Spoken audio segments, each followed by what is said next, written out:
Ahora le voy a dar la palabra a Perla Medina, que viene en sustitución de la maestra Guillermina Natera del Instituto Nacional de Psiquiatría.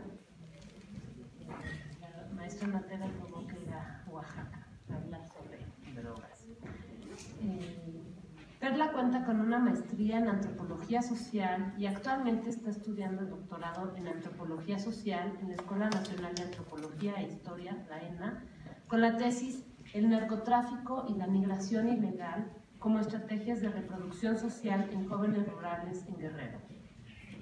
Ha trabajado como investigadora en ciencias médicas en el Instituto Nacional de Psiquiatría. Ha participado en diferentes investigaciones sobre adicciones, violencia en mujeres y familias rurales e indígenas.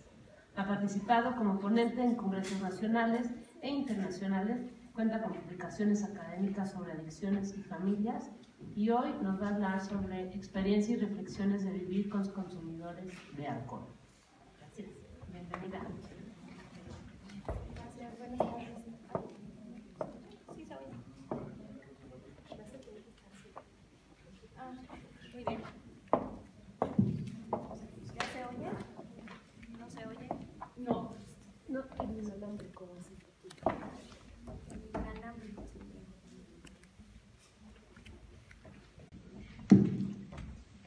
Gracias.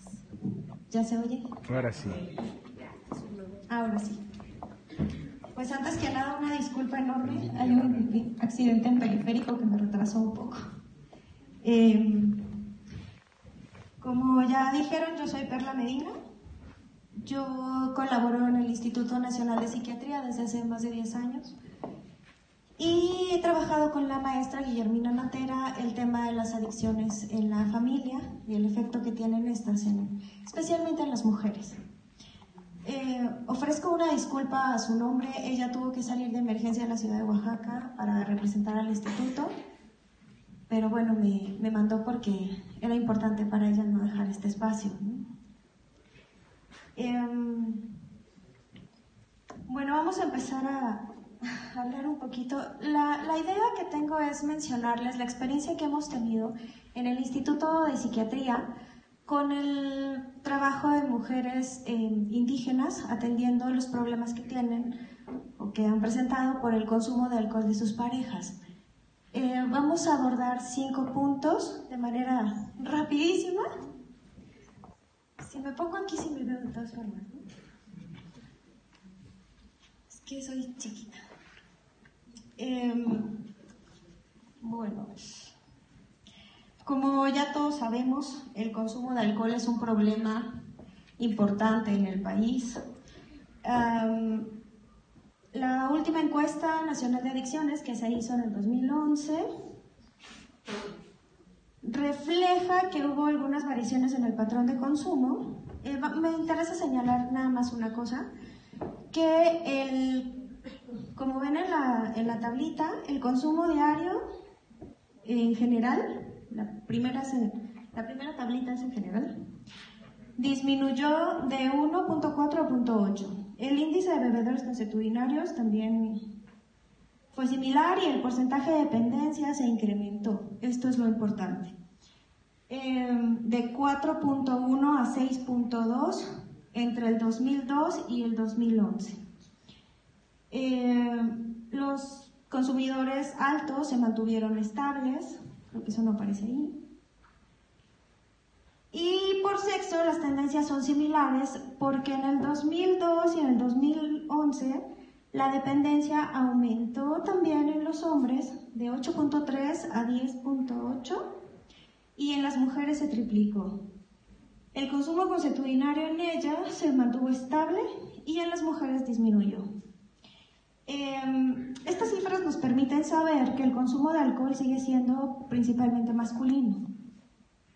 Quienes ingieren alcohol con estos patrones de consumo generalmente presentan ya consecuencias adversas y requieren tratamiento. Esto es en general, pero en las comunidades rurales es un poco más marcado. En la encuesta nacional de adicciones se señala que el número de personas que asiste a tratamiento se ha incrementado. Creo que se sigue. se ha incrementado, pero siguen siendo las mujeres las que reciben menos tratamiento.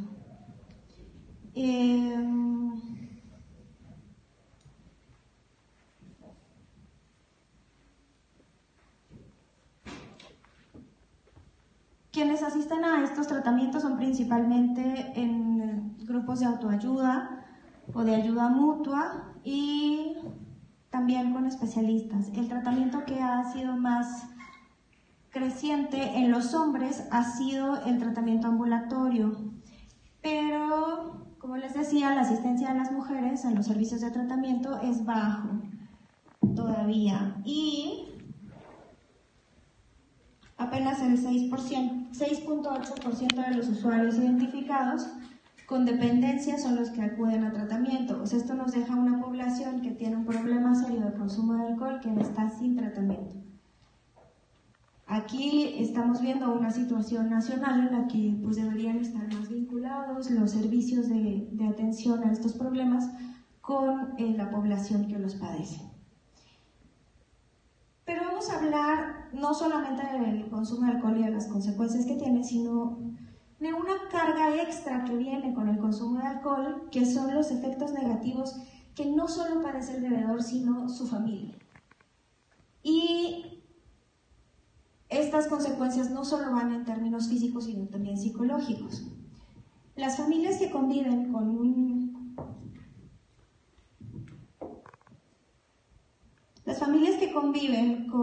una persona que bebe mucho tienen afectaciones emocionales, pero especialmente lo hemos visto en las esposas y en los hijos de estos bebedores.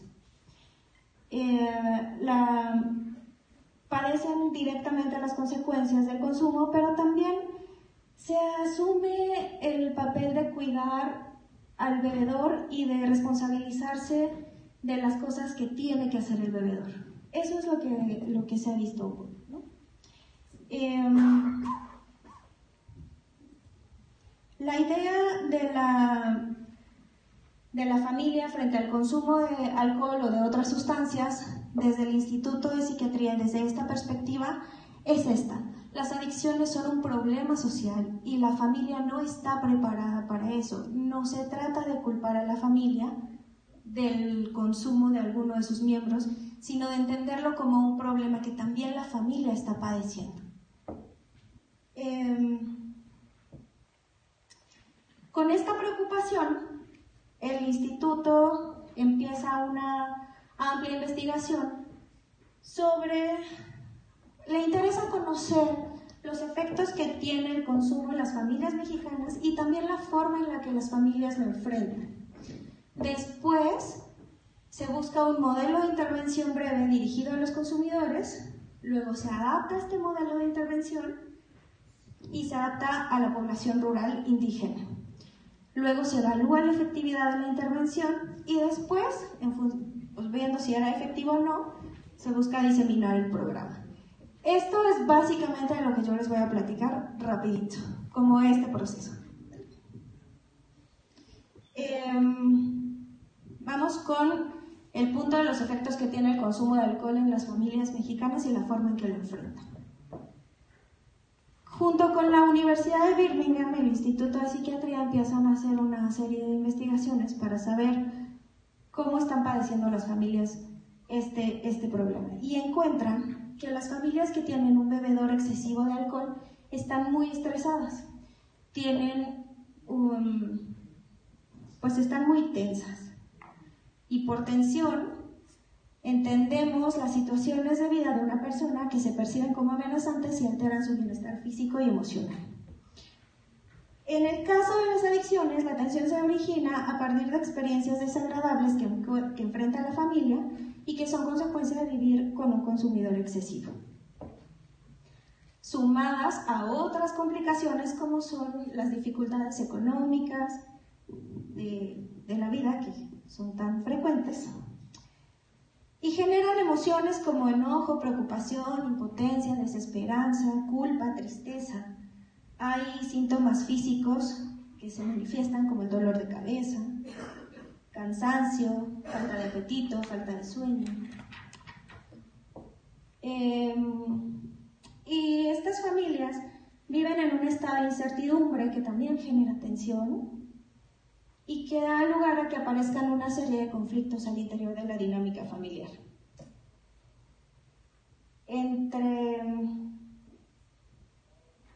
Lo que tenemos aquí en la pantalla son lo que genera el ambiente de tensión en la familia. Se experimentan sentimientos negativos, como son ansiedad, preocupación, depresión, infelicidad, pensamientos suicidas, culpa, devaluación, enojo, resentimiento. Hay manifestaciones en el estilo de vida, como ya les decía, la alteración del sueño. Pueden empezar a haber consumos de tabaco, de alcohol, también en otros miembros. Alteraciones de la alimentación, pérdida de peso y otros síntomas en la salud física, como les decía, el dolor de cabeza, el de espalda, el de cuello, que son manifestaciones de tensión. Pero esta tensión también está relacionada especialmente con tres causas, que son la relación que se tiene entre el familiar y el usuario. No es lo mismo estar preocupado por el consumo de un hijo o del padre con el que se convive cotidianamente que estar preocupado por el tío o el abuelo con quien no se tiene la relación diaria. Las características del patrón de consumo es otro factor que puede dar más o menos tensión, y esto es el tipo de sustancia que se consuma. No es lo mismo una que nos da menos miedo a una que nos da más miedo. La frecuencia y la cantidad con la que se está consumiendo es importante para generar más o menos tensión. Y los factores ambientales, que son considerados como en dos vertientes. Por un lado está el ambiente social en el que el consumidor se mueve. Puede ser que a la familia le dé mucho miedo los amigos que beben, o que en el trabajo se propicie el consumo. Entonces, eso es por un lado, que se percibe como el ambiente social promotor del consumo, y por otro lado, las condiciones que ya decíamos de por sí difíciles de la vida, económica, y de pues, dificultades para satisfacer las necesidades de la familia. Estas familias que tienen un problema porque uno de sus miembros consume y están muy tensas, manifiestan esta tensión en estas formas. Esto fue lo que identificaron en esta investigación que les platico.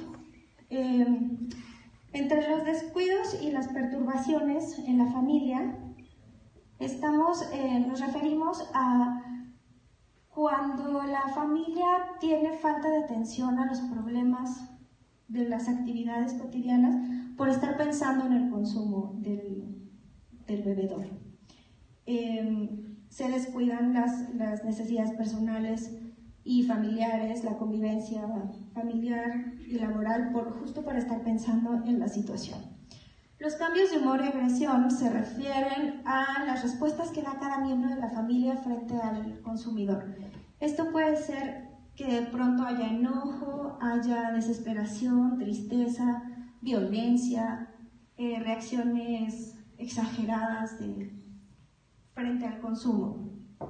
Las suspicacias y las precauciones o incertidumbres, que son el tercer punto, tienen que ver con que el consumo genera una tendencia a sentir desconfianza con el consumidor y qué va a pasar, y con la misma familia dentro de esta dinámica.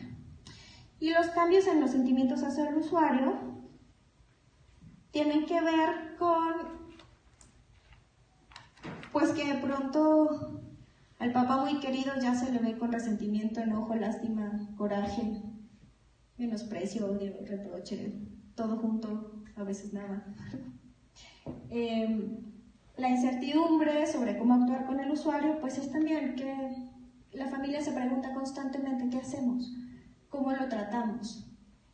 Y las limitaciones sociales y el aislamiento, la falta de apoyo, es que a consecuencia de los problemas del abuso de alcohol se puede expresar una actitud de rechazo de los demás hacia la situación, y esto propicia que la familia se aísle y su entorno social se vea limitado y ellos se perciban como con falta de apoyo. Como vemos, son muchas las preocupaciones que tienen las familias por el consumo, entonces se manifiesta esta tensión de muchas maneras, pero ¿qué hacen las familias? Y entonces encontraron en esta investigación 8 formas de enfrentamiento en general, que son las que tienen ustedes en la pantalla. Una forma de enfrentamiento está definida como lo que uno hace naturalmente frente a una situación. Cuando se nos presenta un problema, todos reaccionamos de alguna manera. Incluso si no hacemos nada, eso es una forma de enfrentamiento. Entonces, las familias, frente al consumo de sustancias, pues también hacen cosas. Y estos estilos de enfrentamiento fueron agrupados en estos estilos. Ustedes ven que hay unos que tienen más tachecitos. Esos son los que se presentan con mayor frecuencia en las familias mexicanas. Y tenemos que son el emocional, el de control, el de apoyo y un poco menos el asertivo, el de evitación y el independiente. Todavía menos el inactivo y el tolerante. ¿Alguien ya había escuchado de estos estilos de enfrentamiento? ¿No? Entonces sí se los platico más detallado. Rapidísimo. El estilo emocional se refiere a estar confrontando al usuario de manera dramática, llorar, amenazar, gritar, pelear, castigar. El de control se refiere a querer supervisar y controlar todas las acciones del usuario para evitar que consuma. Por ejemplo, no darle dinero, andar viendo a qué hora sale, con quién, a dónde va, si de verdad va a dónde va. Tirar las botellas de la casa, cosas así que se les puedan ocurrir, que tienen que ver con supervisar la conducta para que no esté consumiendo. El asertivo se refiere a hablar tranquilamente con el consumidor y decirle, bueno, mi postura frente al consumo es esta, las reglas de la casa son estas y necesitamos hacer un plan de acción para que esto funcione. El de evitación, como su nombre lo dice, se trata de evitarlo. Entonces podemos evitar al consumidor estando en otra habitación de la casa, sin... Ay, me dejan tomar agua.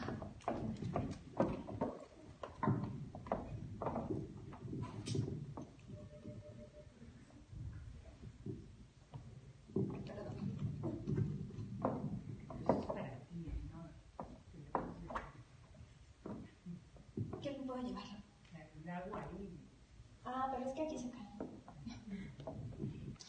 Estábamos en el de evitación. Bueno, se trata de evitar al bebedor, hacer como que no está, como que no existe dentro de la casa. El independiente se trata de que a pesar de que el usuario consuma, eso no afecta las actividades de la familia. Se siguen con los planes personales o sociales de la familia a pesar de que el usuario esté o no consumiendo. Y de este lado tenemos el inactivo, que es lo que les decía, de no hacer nada, básicamente. Y el tolerante, que es más como, si está ebrio, lo cuidamos, lo llevamos a dormir, lo absorbemos sus responsabilidades porque está en malas condiciones. No le decimos nada, nos ponemos a consumir con él. Este tipo de conducta es lo que se agrupa en el enfrentamiento tolerante. Entonces, estos son los estilos de enfrentamiento que usan las familias mexicanas frente al consumo de alcohol, frente al consumo de alcohol excesivo. ¿Vale? Esto, como nota, lo encontraron, como estaban trabajando junto al Instituto Nacional de Psiquiatría con la Universidad de Birmingham, encontraron que los estilos de enfrentamiento de las familias son parecidos en Inglaterra y en México. solo que allá son un poco más tendientes hacia el tolerante y el independiente. Era el momento. Y bueno, cada uno de los estilos de enfrentamiento no es que sea malo o bueno, todos tienen ventajas y desventajas. Brevemente les puse aquí algunas de las ventajas que puede tener cada estilo de enfrentamiento. En el enfrentamiento emocional, la ventaja es que el familiar expresa lo que siente y eso libera su tensión. Y las desventajas es que puede sentir culpa, se desgasta emocionalmente, se puede generar una situación de violencia y el usuario puede sentirse mal y continuar bebiendo. En el enfrentamiento asertivo, las ventajas son que uno no se resigna a la situación y no hay posibilidad de que el usuario manipule. Es el método más eficaz para ayudar al usuario a tener un cambio. Pero entre las desventajas está que el familiar puede sentir que aleja al usuario, como que no se interesa demasiado en él. Y el usuario puede no reaccionar favorablemente. El enfrentamiento de apoyo al usuario, también ayuda a que el usuario cambie. Es como incentivar que el usuario esté bien, sin involucrarse demasiado, sin controlarlos, dejando que tome sus decisiones.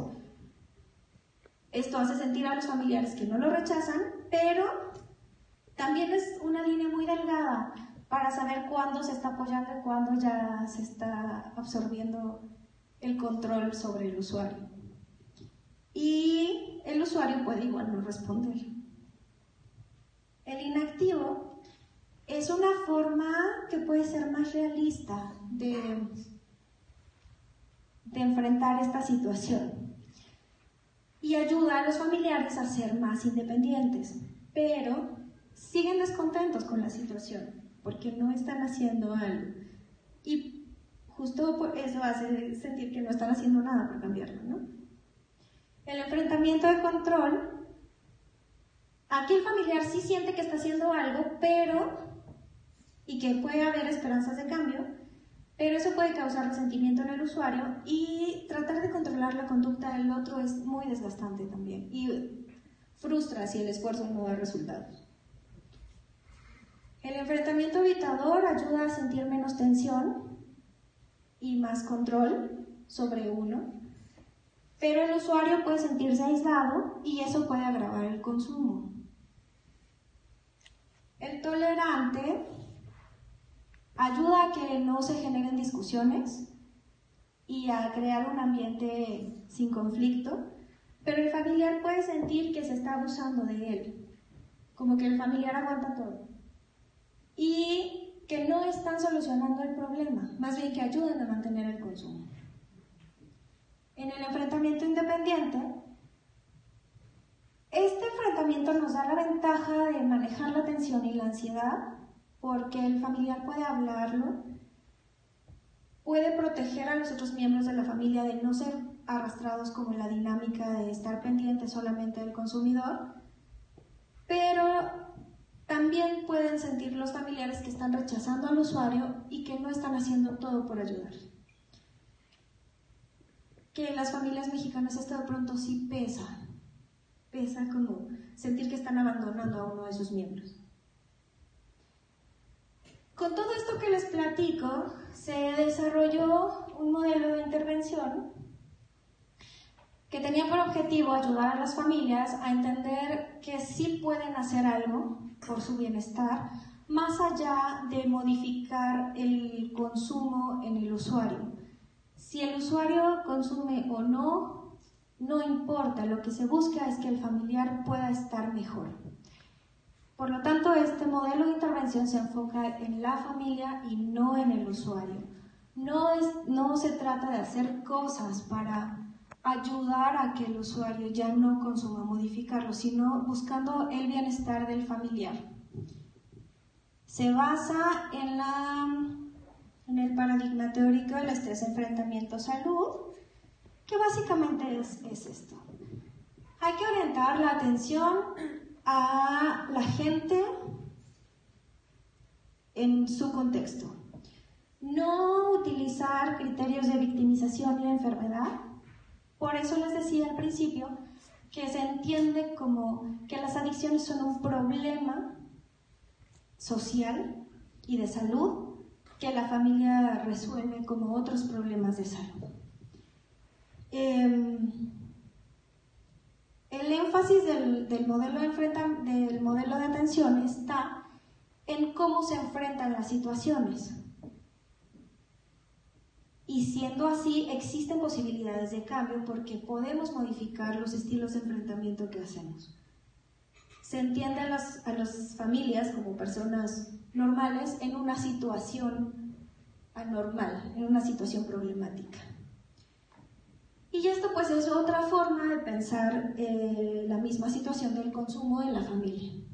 Lo que les decía, no se culpa a la familia del consumo de sus miembros.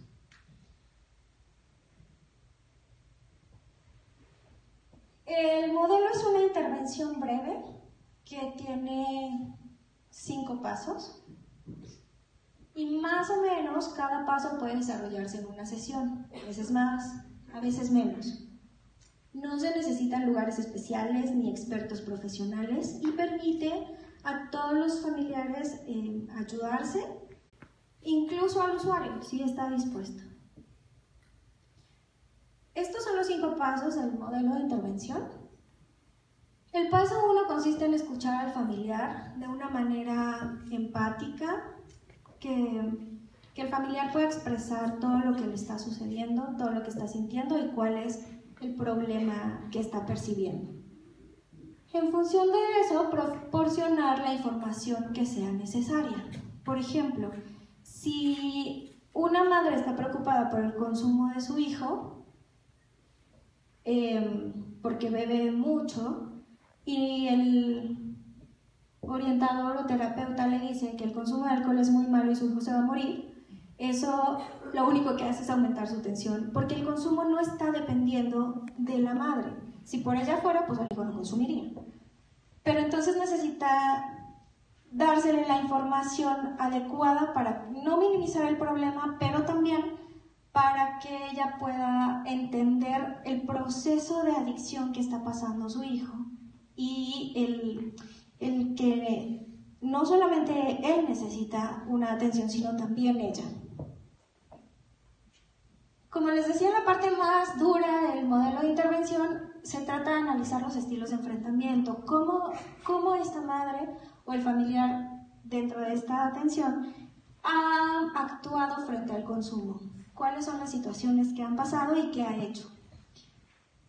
Pero también es importante identificar y analizar las fuentes de apoyo con las que ha contado, porque identificamos fuentes de apoyo desde la familia, los amigos, las instituciones, pero de pronto también estas tienen ventajas y desventajas. Entonces, para diseñar un plan de acción con la familia, necesitamos saber cuáles son esas redes de apoyo que le son más pertinentes al familiar para obtener bienestar.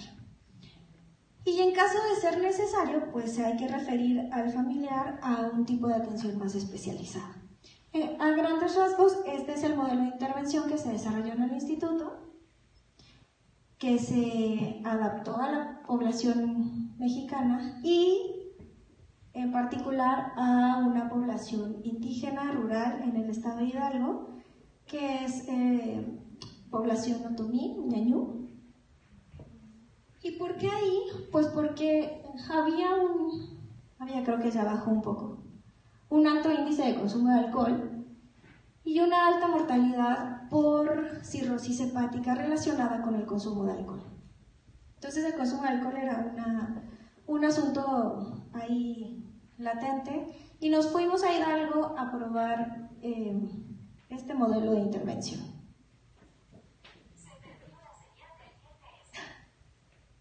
Se perdió. Aquí en el mapa está señalada la zona del Valle del Mezquital, donde estuvimos trabajando. En esta zona es seca, árida, y hay pues una buena producción de magueyes, por lo tanto hay una producción de pulque y aguamiel muy a la mano. Esto favorece pues los altos índices de consumo de alcohol que existen en la zona.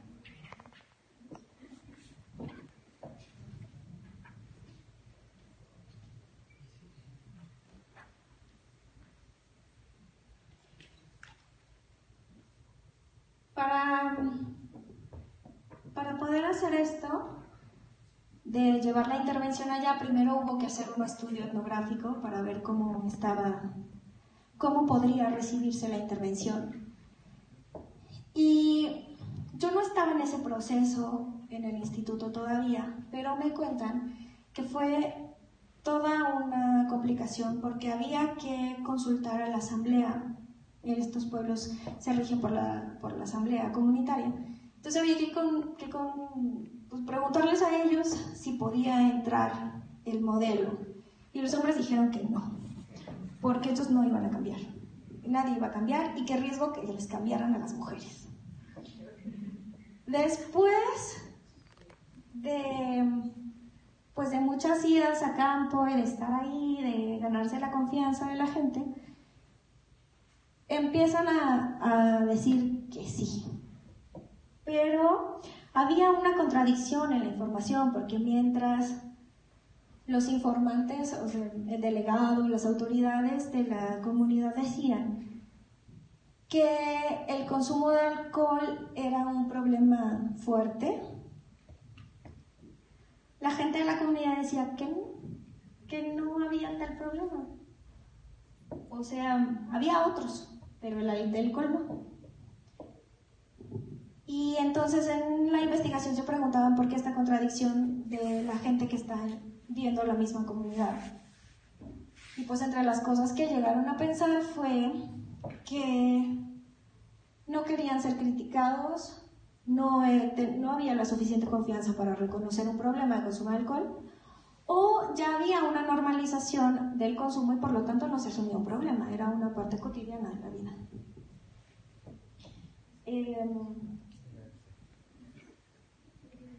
Para hacer esta parte etnográfica hicieron entrevistas, observación, anotaron en diarios de campo y se desarrollaron 3 cuestionarios, que fueron los cuestionarios de enfrentamientos, de los estilos de enfrentamiento que usa la gente acá. Un cuestionario que evalúa la presencia de síntomas físicos y psicológicos en las personas que están conviviendo con un usuario y una escala de depresión. Esto se analizó a través de teoría fundamentada, background theory. Y con esto empezó el proceso para adaptar los materiales a esta zona rural indígena. Había desafíos que hacer, por ejemplo, esto de la organización patriarcal que les cuento en la asamblea, los hombres decían que no, pero también las mujeres tenían mucho miedo al chisme, a que a la hora de expresar sus problemas el terapeuta o el orientador fuera a contárselo a otras personas y entonces su vida quedara expuesta. El chisme es una forma de control social importante y entonces era importante, muy importante, generar un nivel de confianza de tal manera que la gente supiera que eso no iba a pasar, que es lo que se dijera en el espacio de la intervención, ahí se iba a quedar. Las condiciones de pobreza eran otro desafío porque los establecimientos de salud son pocos y a veces complicados en los sistemas de transporte. Y pues había una necesidad de apoyo, no solamente para esto, sino para otras muchas problemáticas. Empezaron entonces con la adaptación del modelo y la doctora Marcela Tiburcio hizo laboratorios cognitivos para adaptar el material psicoeducativo que se utilizaba para estas sesiones. Más o menos el proceso iba así. Era enseñarle a la gente imágenes, ver que entendían, que si de alguna manera esto estaba relacionado con el consumo de alcohol y con el mecanismo de enfrentamiento que se estaba evaluando, hasta llegar a la última lámina, que fue la que tenemos al final, ¿no? Donde ya se incluyó al niño también. Es un proceso largo que quedó más o menos plasmado en estas láminas. De la derecha. La imagen de la derecha es la que quedó al final como el material psicoeducativo para trabajar estos estilos de enfrentamiento con la población del Valle del Mezquital. Se las paso rapidito para irnos más.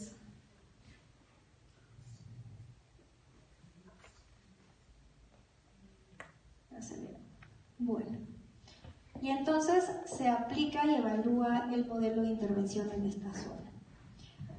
La idea inicial era que el mismo personal de salud del estado de Hidalgo fuera quien desarrollara esta intervención y se capacitó a enfermeras, trabajadores sociales y algunos médicos en este proceso.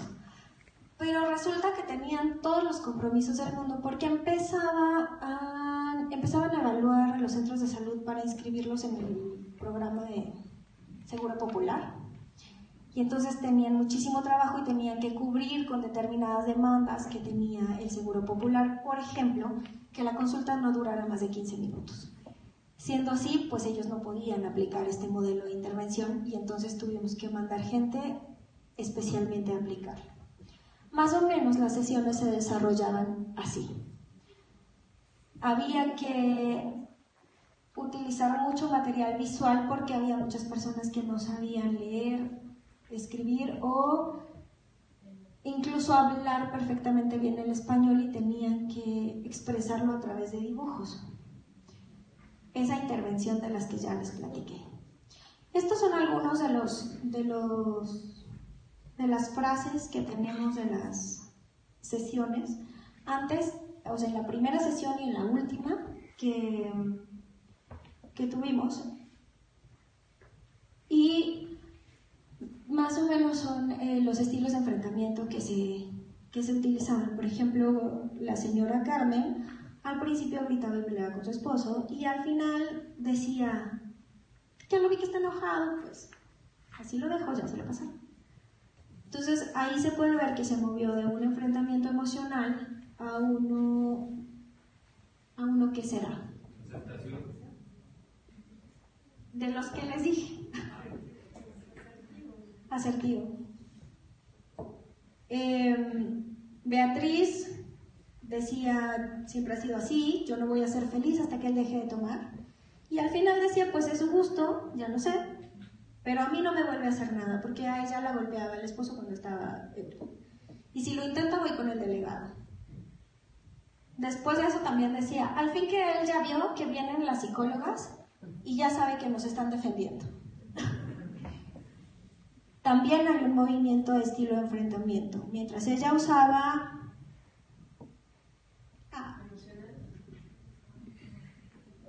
pues era un poco inactivo, ¿no? Emocional. Y se mueve hacia uno más independiente y más asertivo también. Rocío no era esposa, Rocío era hija de un consumidor y ella decía, pues no hay nada que hacer, él siempre ha tomado, ya está enfermo, pero sigue tomando y pues así va a ser. Y después de la intervención decía, hablamos con mis hermanos, porque ya estamos hartos de que sea así, siempre maltratándonos. Una señora llevó a su marido a una granja Actopan y ya dejó de tomar. No quiero que mi papá siga tomando porque está enfermo, lo vamos a llevar. A ver si así puede estar bien, al menos unos meses. Ya sé que no era la mejor opción. Pero lo que interesa aquí es ver el movimiento en el estilo de enfrentamiento que hubo también. Ella era Rocío.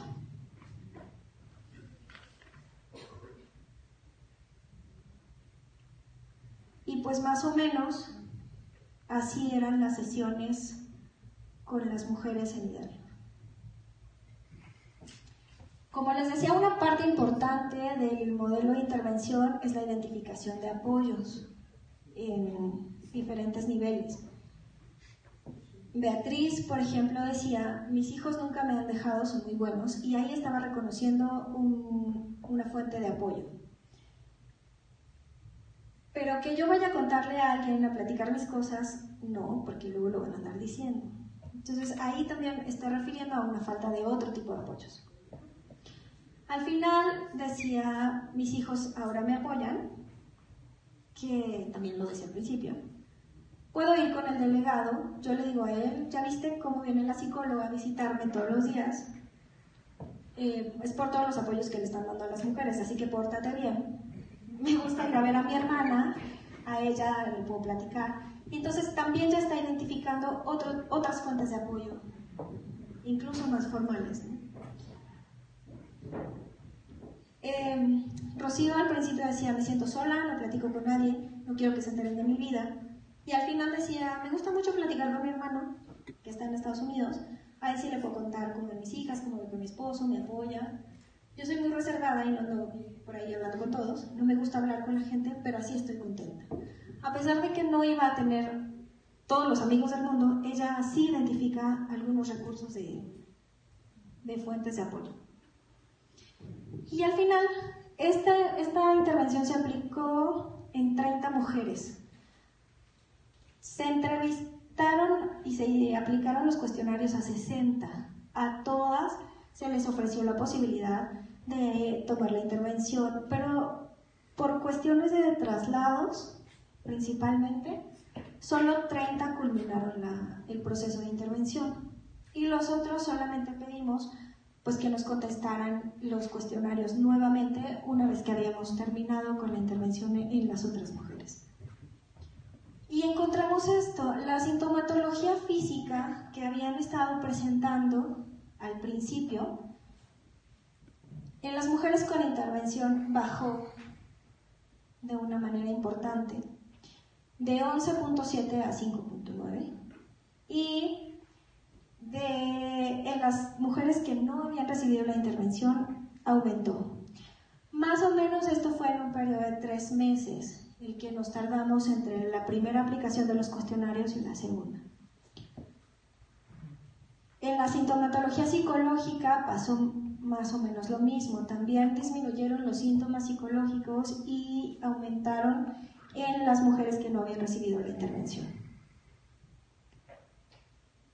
Y en el cuestionario, en la escala de depresión, también tenemos una reducción importante en las mujeres que tuvieron la intervención, y en las mujeres que no la tuvieron hubo un incremento. Lo más notorio de esto es que se hizo una aplicación de estos mismos cuestionarios un año después para darle seguimiento, y se mantuvieron estos patrones, ¿no? Rapidísimo porque creo que ya me tardé. ¿Sí? Tenemos tiempo. Después de esto, les digo que se hizo una tercera aplicación para evaluar si los cambios se habían mantenido, y así fue. Y se hizo un análisis costo-efectividad para ver si esta aplicación, si esta intervención era una opción efectiva, costo-efectiva, para implementarla en otras zonas. Y para no hacerles muy grande el cuento, resultó que una evaluación costo-efectiva es un poco complicada porque hay que tomar estándares muy rígidos. Entonces lo único que pudimos hacer fue medir los niveles de depresión y tomar los costos que costaría la atención de la depresión farmacológica. No suena un poco forzado, pero finalmente era solamente para darnos una idea de cuánto cuesta tratar a una persona deprimida, y si nosotros hacemos una intervención previa para que las mujeres no lleguen a ese estado de depresión en el que necesiten medicamento, puede considerarse una intervención costo efectiva. Lo que obtuvimos en ese análisis fue que el tratamiento farmacológico para atender una depresión cuesta aproximadamente $218 y una intervención breve de este estilo cuesta $31.34. Entonces es un costo pues mucho más bajo que vale la pena. Y la tasa de remisión del grupo después de un año de la intervención fue del 73.3%. Del grupo que tuvo intervención, pero el grupo que no tuvo intervención también tuvo una tasa de remisión sin la intervención del 33%. Entonces, lo que entendimos con esto es que puede ser que las personas pueden estar bien, aún sin la intervención, pero con la intervención les ayudamos a estar mejor, en menor tiempo y con un costo más bajo. Como vimos estos resultados en la intervención, pues se trataba de diseminar el programa y como les decía al principio, bueno, como la mitad, se buscó capacitar al personal de salud de la jurisdicción sanitaria de Ixmiquilpan, pero era darles una carga más de trabajo sin remuneración y sin las posibilidades laborales de hacerlo. Entonces se buscaron otras formas de diseminar el programa y la que tenemos ahora, que está funcionando actualmente, es a través de la plataforma de cursos en línea del Instituto Nacional de Psiquiatría. Se puede tomar este curso de formación de orientadores. No está dirigido a las familias que tienen problemas por el consumo de alcohol. Está dirigido a los profesionales o personal de salud que tiene que trabajar con estas familias para darles una herramienta para saber cómo pueden abordar este problema en la gente con la que tienen contacto. Por mi parte ya es todo. Muchas gracias.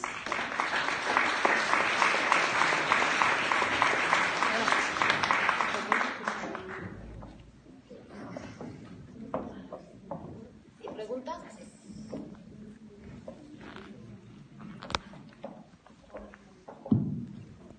Gracias. Bueno, pues es más bien un comentario. Que muy interesante los resultados que nos mostraste y en la última parte que mencionabas de las personas que aún sin intervención habían tenido pues un cambio importante, ¿no? Entonces, bueno, pues no, como dices, no necesitan la intervención, pero no sé si ustedes evaluaron o pudieron de alguna manera detectar cómo era la estrategia de afrontamiento de estas personas que no tomaron la intervención, porque es posible que de entrada pudieran tener estrategias más adaptativas como esta de, se me acaba de olvidar el nombre, pero la asertiva, y que probablemente este 33% en común tengan una estrategia adaptativa más que no requieran la intervención. Mira, no pudimos identificar los mecanismos de enfrentamiento que estaban utilizando, pero sí identificamos que estas personas que no asistieron a la intervención tenían menor presencia de síntomas físicos y psicológicos. O sea, la gente que se quedó en la intervención también era porque tenía como más acentuado el problema. Y supongo que eso daba un interés extra para poder moverse. Nosotros, entendiendo que había complicaciones de transporte y de espacios, a veces nosotros mismos nos movíamos hacia las comunidades que no tenían centro de salud, pero donde teníamos personas atendiendo. Y aún así hubo personas que no tomaron la intervención. Y me parece que tiene que ver con esto, con la presencia del problema más fuerte o menos fuerte en unas. Yo creo que iré por ahí.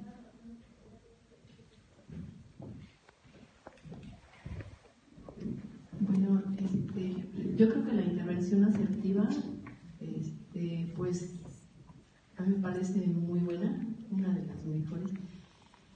Pero a lo mejor no se forma la causa del problema, o sea, si por ejemplo las experiencias desde la niñez y todo eso, porque hay una revisión del 73% mujeres, no sé, el 73%, y que para mi forma de pensar tendría que ser algo más largo, una intervención más larga. No sé, a lo mejor en esas comunidades no se puede, ¿verdad? Yo creo. Pero sí como que se lleva mucho más tiempo, ¿no? Porque me parece realmente muy poco el tiempo y sí disminuyeron, al hablar de sus problemas, disminuyeron sus síntomas físicos, pero a la larga pues pueden volverse a presentar, aparte de ese 73%, ¿no? Gracias. Pues mira, sí, también identificamos que a la hora de hablar del problema del consumo de alcohol, este viene en conjunto con otros más. No es una intervención exhaustiva, no se puede tanto en estas comunidades por todas las complicaciones, incluso del transporte que les mencionaba. Pero también porque de lo que yo me di cuenta ya es que la gente está buscando respuestas más cercanas, más claras, no un análisis más largo. Necesitan, y creo que esa es una de las ventajas de este modelo, que permite hacer un análisis puntual de qué hice cuando mi esposo bebió, me enojé y grité. Ok, entonces ahora la estrategia tiene que ser diferente, porque esa no me funcionó. Y esto es muy claro y muy puntual de entender. Si hacemos un análisis más complejo, de pronto se puede perder el objetivo de la modificación del estilo de enfrentamiento. No estaría de más hacer una intervención que abarque como la salud, otros aspectos de salud psicológica, pero en este caso, como es una intervención breve, está muy enfocada al consumo de alcohol y los problemas que genera, y pues a los estilos de enfrentamiento que se usan ante esta situación. Sí, coincido contigo en eso, pero pues de pronto las condiciones no nos dan para más.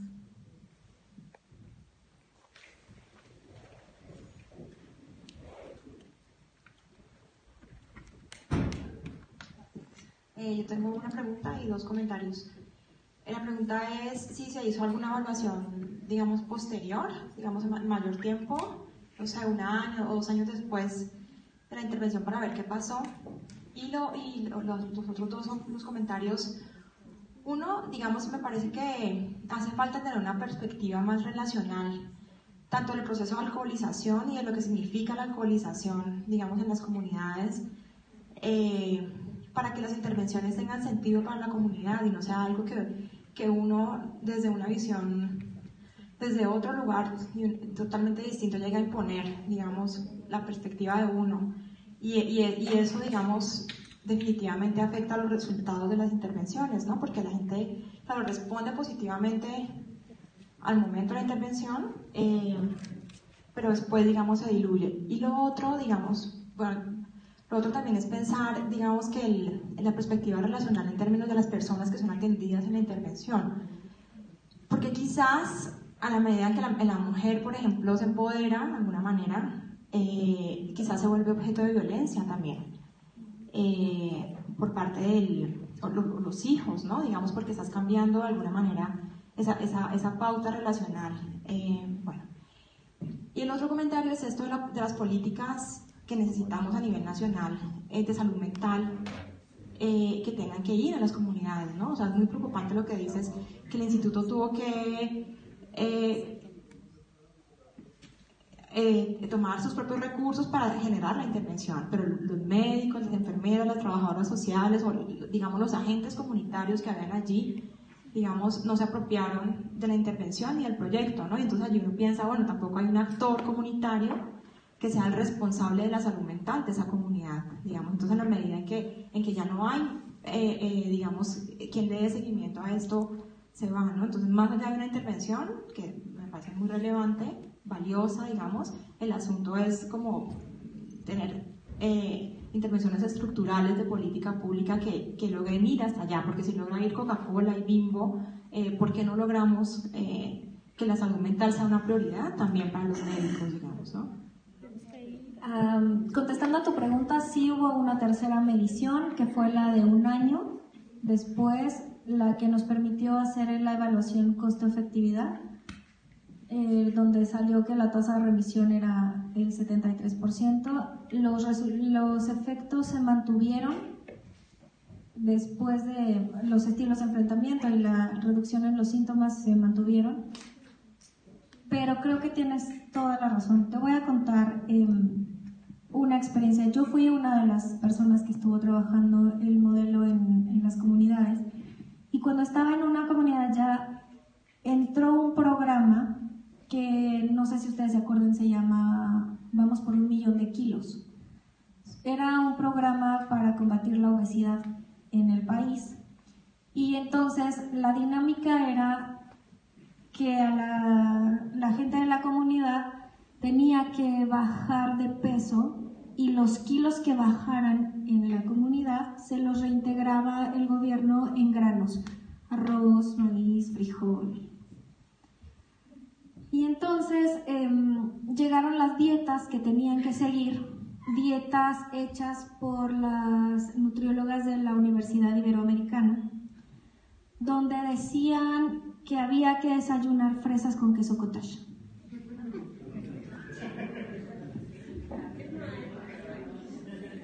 Hubo personas que se acercaron a mí a preguntarme qué era el queso cottage, dónde se compra, cuánto cuesta, porque si compro fresas para mí ya no hay tortillas para todos.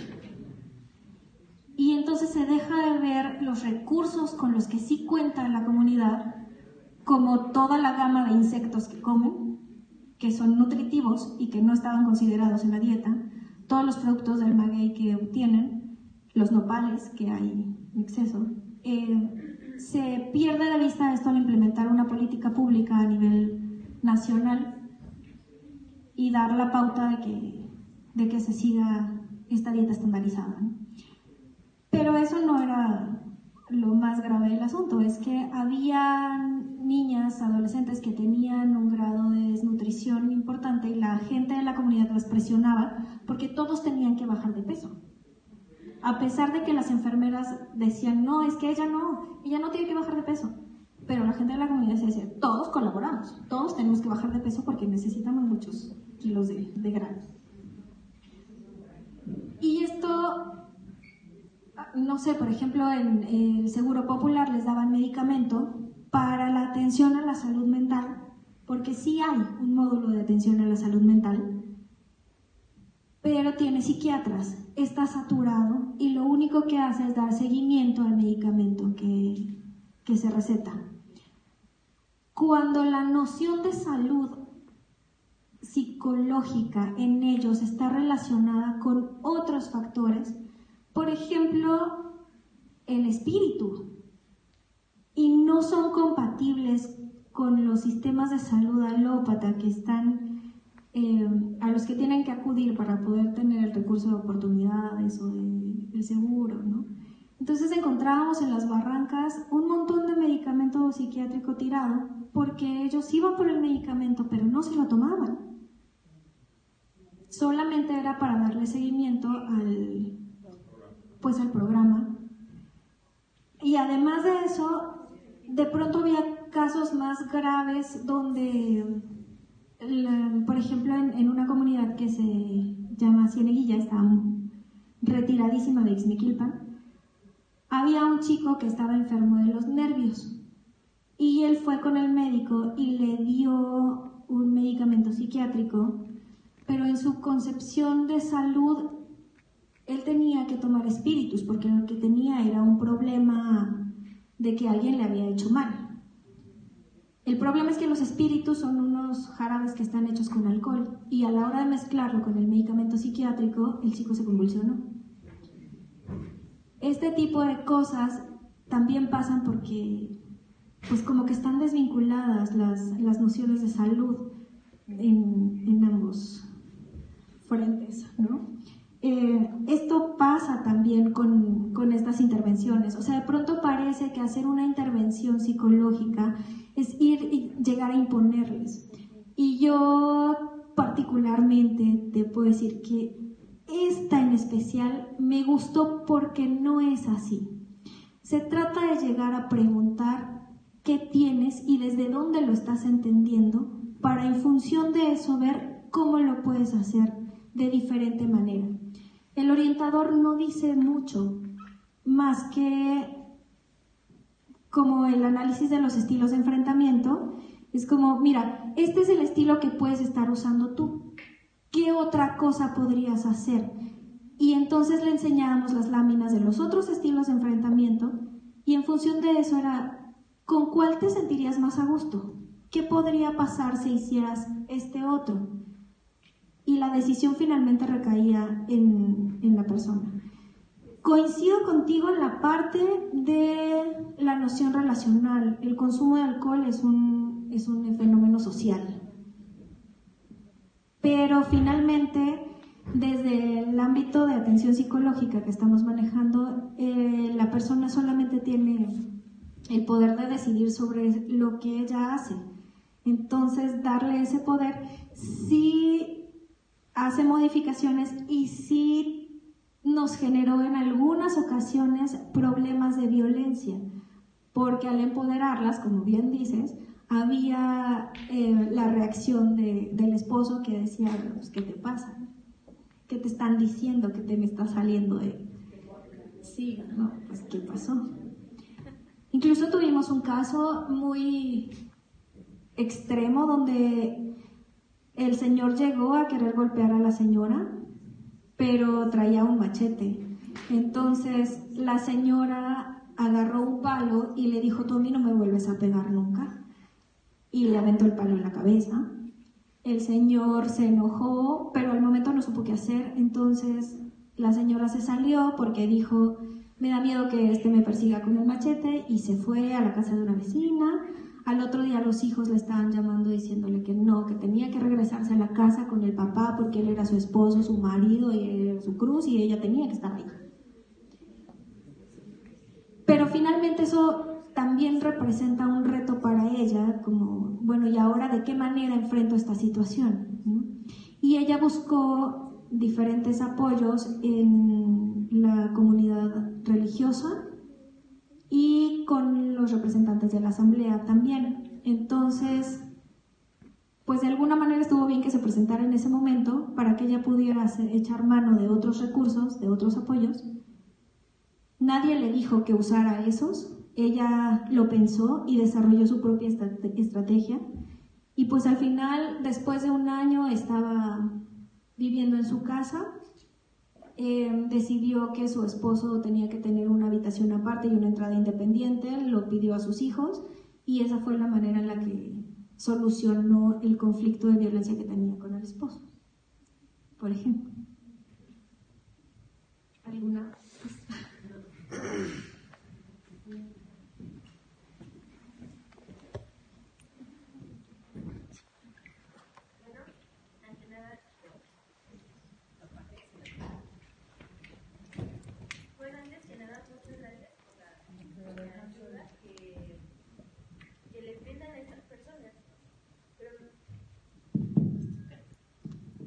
Se sabe que realmente esta ayuda es muy poca en esas poblaciones y más muy lejanas, ¿no?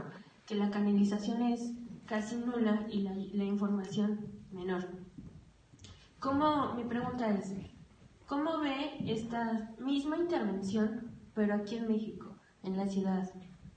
¿Cómo es? Porque realmente, si en esas poblaciones es poca, en México, ¿qué hay para estas personas, para estas familias?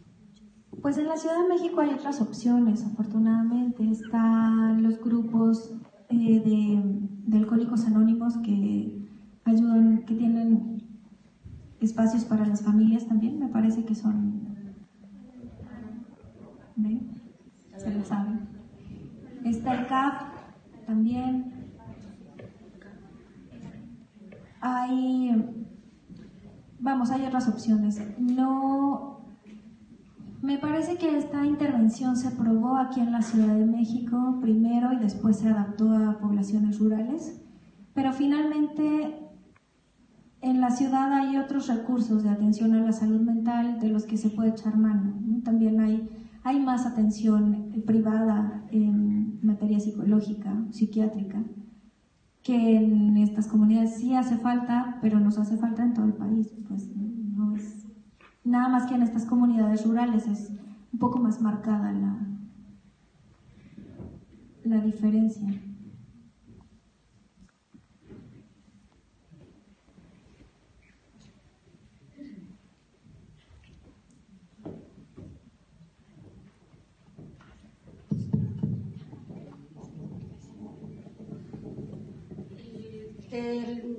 De época de la conquista a la fecha, el control, hubo un control por medio del alcohol.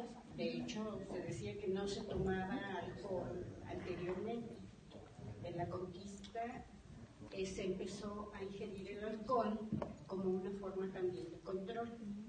¿Encontraron ustedes situaciones en las comunidades parecido a esto? ¿Y cómo ustedes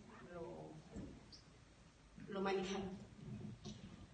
Hubo una situación que me gustaría comentarte. En esta comunidad de Cieneguilla, que les platico que era la más alejada a la que fuimos, está como a 3 horas de Ixmiquilpan.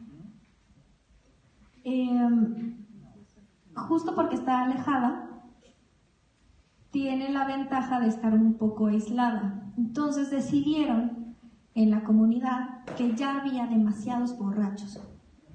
Y entonces dijeron que ya no iban a vender más alcohol. Y ahí la gente que vendía alcohol pues dijo, no estamos de acuerdo, es un ingreso que nosotros tenemos, sacamos pulque. Bueno, entonces se dictaminó una cantidad de alcohol a beberle a las personas. Cuando alguien ya estaba medio borracho, ya no se le vendía alcohol. Y había, pues si quería seguir bebiendo, tenía que ir hasta la otra comunidad caminando, que estaba como a 40 minutos también. Se le bajaba, se le quitaban las ganas de consumir. Y eso fue una medida que implementó la comunidad en la asamblea porque decidieron que ya había muchos borrachos. Nosotros la aplaudimos, claramente, pero vino la fiesta del pueblo y ya no podía ser diferente, no podían dejar de vender alcohol porque la fiesta, todo el mundo podía beber alcohol de todas las edades. Entonces ahí se rompió el acuerdo. Parecía que después de que pasara la semana de la fiesta volverían a implementar esta medida, pero no fue así. Porque pues había que curar crudas también, y entonces a la semana siguiente siguieron vendiendo alcohol, y a la semana siguiente pues también porque ya el de allá vendió, porque yo no entonces. Y ahí se rompió. Duró muy poco tiempo esta medida implementada por la comunidad, pero bueno, finalmente sí pasan este tipo de controles.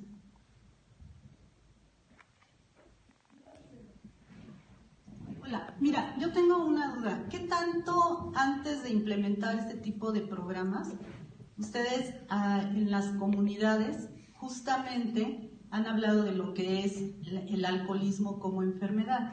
Porque todavía hasta estas alturas, aquí en la Ciudad de México, muchas familias no ven al alcohol como una droga, lo ven como algo que se da y que pueden hacer uso de él. Entonces considero que si no abordamos esta problemática de que el alcohol es una droga, ¿cómo podemos abordar una estrategia de este tipo, ¿no? Entonces, ¿qué tanto en estas comunidades donde ustedes trabajan, primero hacen la labor de hablar de la enfermedad del alcoholismo? Pues punto número 1, no estamos hablando de enfermedad, y no porque no lo sea, sino porque estamos en una perspectiva diferente. Como les decía hace rato, no hablamos de victimización ni de enfermedad, sino de un problema social y de salud, pero no mencionamos estas palabras. Sí se aborda con la comunidad, pero más que alcoholismo como enfermedad, se abordan las consecuencias que tiene el consumo excesivo de alcohol que ellos han experimentado y se pregunta qué ha pasado después de que el esposo se pone muy borracho. Y entonces es cuando, porque de entrada tampoco hay esta identificación de el problema es el consumo de alcohol, que es lo que les decía, ¿no? De pronto parecía contradictorio que unos decían, no, es que sí se bebe mucho, pero la gente de la comunidad decía, no es un problema. Porque el consumo de alcohol no se asume como el problema es lo que pasa después, cuando la gente está borracha. Entonces había que abordarlo por ahí. ¿Qué pasa? ¿Cuáles son las consecuencias que se han presentado para que consideremos que esto es un problema? Y entonces, después de pensar qué hace la persona que ha bebido y qué de eso está generando malestar o bienestar en la familia, entonces ya se puede relacionar al consumo de alcohol con las problemáticas que se estén presentando en la familia. ¿Me explico? ¿Sí? ¿Queda clara la idea?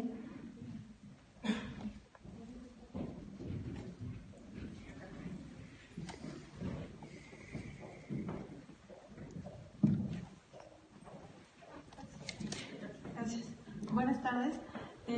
Bueno, un poco ligada a la pregunta de la compañera es, si el alcohol no fuera enfocado como un problema como de inicio y fuera abordado como una problemática social, digamos, la respuesta podría ser únicamente social, es decir, basta con que yo al alcohólico lo retenga un día o dos para que se le baje la cruda y regrese a su familia contento y feliz, y a la próxima borrachera, que la siguiente semana o en 15 días o cuando le toque, vuelvo a albergarlo, le doy su hospedaje, su hospicio gratis, los subsidios más para que ya no tenga problemas con su familia.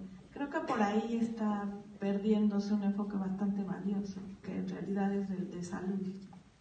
No es la idea, se trata de no perder de vista ninguna de las perspectivas, o sea, sí es un problema social, pero tiene consecuencias que se viven a nivel individual. La esposa del bebedor no solamente, si el problema fuera cogerlo y que huele feo ese día, a lo mejor no tendría un desarrollo de síntomas como los habían presentado. El problema es que se gastó todo el dinero, que llegó violento a la casa, que golpeó a los hijos. Vamos, la consecuencia no queda en el ámbito nada más del problema social o de relación con nosotros afuera de la casa, sino que se están manifestando problemáticas más densas al interior de la familia, y esas son las que abordamos desde esta perspectiva, porque asumimos que la familia es una persona, o sea, los familiares son personas que están dentro de esta dinámica, que no tienen en sus manos la modificación del patrón de consumo, pero sí tienen que padecer estas consecuencias. Entonces, ¿qué pueden hacer con eso? Esa es la idea del modelo de intervención. Sí es un problema social, tiene muchos factores sociales que van más allá de la casa y de la comunidad y que tienen que ver incluso con políticas públicas, ¿no? Pero al final, en lo cotidiano, quien padece esto, pues es la familia. ¿Qué puede hacer entonces para enfrentar esto de una mejor manera? Y mejor manera me refiero no que haya buenas y malas formas, sino aquella forma en la que se sienta mejor esa familia.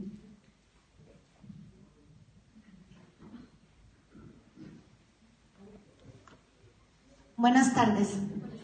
Me parece genial esta perspectiva. Yo les voy a compartir algo personal. Mi papá es alcohólico y esta perspectiva me da mucho enfoque. ¿Por qué? Porque la gente que ve a mi papá tomado le es agradable, qué buena onda, ¿no? Pero no saben lo que pasa en casa. Las conductas, eso que tú dices, se gastan a quincena, se vuelven agresivos con los hijos, con la esposa, rompen todo. Eso no lo ve la gente de afuera. Y como está normalizado el consumo de alcohol, porque es la buena onda, es la fiesta, se están divirtiendo, el problema se lo queda a la familia. Entonces, desde el punto de vista, en este caso, mi papá, él está bien. Él está bien, él no está enfermo, él no es alcohólico. Desde sus amigos que igual toman, están bien. Ellos no son alcohólicos, porque se pueden controlar según ellos. Pero el problema sí se queda en la familia, sí hay consecuencias y se necesita quienes ayuden a la familia y les den alternativas. Tal vez mi mamá nunca se va a divorciar de mi papá, ya llevan 40 años juntos, ¿no? Pero si todo este factor psicológico, emocional que le afecta, la depresión, toda esta parte de incertidumbre que va a pasar cada vez que él viene tomado, cómo enfrenta esta situación a nivel anímico, físico, ya que le está afectando, cómo lo enfrenta. Entonces esta perspectiva apoya a esas familias que no saben cómo enfrentarlo. A mí me parece genial. Gracias.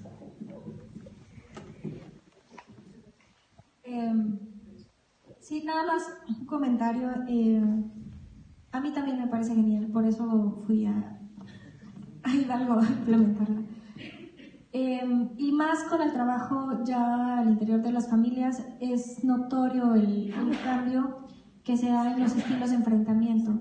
Pero también encontramos un extra, y es que cuando la familia se ponía de acuerdo en el estilo de enfrentamiento y en la estrategia, en el plan de acción que iban a implementar frente al episodio de consumo, de inicio encontraban mucha como resistencia de parte del usuario, pero al paso del tiempo, no solo de las sesiones, sino al paso del tiempo, mientras la familia mantenía la estrategia, al final, en algunos casos también se modificó el patrón de consumo del usuario, porque ya no tenía los mismos efectos, ¿no? Ya tenía que verse obligado a modificar de alguna manera lo que estaba haciendo. En algunos casos era por miedo a que lo denunciaran y lo encerraran en la cárcel, porque si llegan violentos a la casa, la esposa lo puede denunciar con el delegado y los llevan a la cárcel por una noche.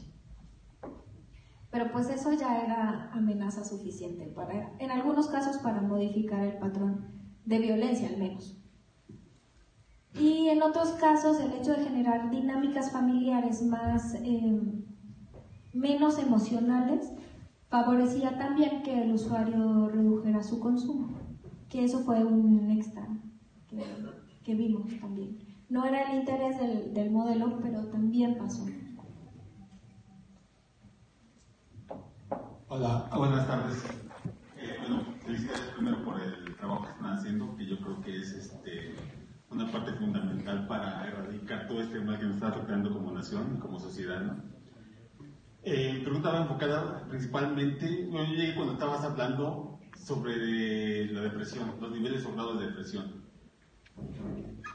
Sabemos que esto es como muy particular o muy contextual, digamos, o sea, cada nivel o grado de depresión depende mucho de todo el contexto que tenga que ver el estudio.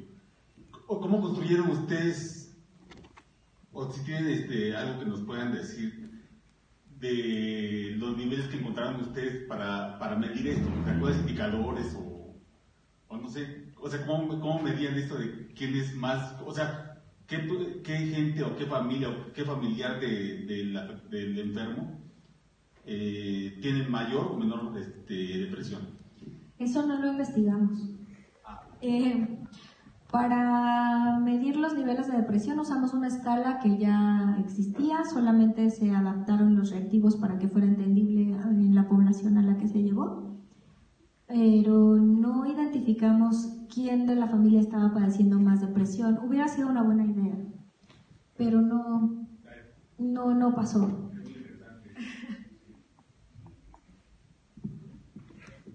Sí, buenas tardes. De manera que ustedes fueron a investigar si había alcoholismo en la familia, y le dieron permiso a que se quedara en la sala de la casa. Nada más le dijeron a la esposa, mira, tienes que enfrentar esta enfermedad que está ahí, ¿verdad? Yo siento que está incompleto y ir hasta allá. Para este tipo de estudios es un gran esfuerzo, ¿verdad? Pero yo siento que quedó incompleto.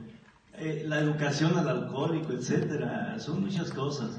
Pero si hicieron ese gran esfuerzo de, bueno, tienen que enfrentar a esta enfermedad que está en la casa y se va a quedar aquí para, pues, mejorar su depresión y que se logre la homeostasis familiar a una costa de su salud. Van a mejorar un poquito, pero la enfermedad está aquí dentro y van a vivir con ella. De manera que, bueno, es una motivación, ¿verdad?, de que esos esfuerzos que hacen ustedes deberían ser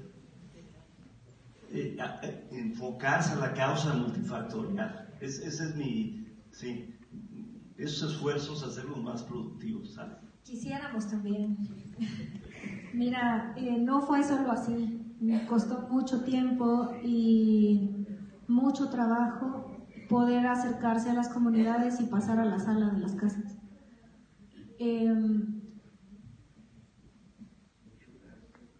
Había que generar también lazos de confianza que no son fáciles de generar porque éramos extraños. Una de las psicólogas que estuvo implementando la intervención era de allá, pero contrario a lo que pudiera pensarse, a ella le costó todavía más trabajo poder ganarse la confianza de la gente porque a ella la conocían por su familia, por su trabajo, por el ámbito comunitario, y entonces tuvo que moverse a comunidades más lejos de donde ella vivía para poder hacerlo. O sea, la condición de extrañeza tenía que buscarla ella. Yo podía, ya era extraña, yo tenía que ganarme la confianza. Entonces eran procesos diferentes. Sí quisiéramos, por supuesto, atender el problema desde diferentes frentes. Desde el consumidor, desde la familia, desde los sistemas de salud, las políticas públicas, pero no podemos todo. Esta fue nuestra aportación, esta sigue siendo nuestra línea de trabajo y pues desde ahí contribuimos, ¿no? Somos en conjunto un montón de profesionales y desde cada ámbito pues nos toca hacer un pedacito.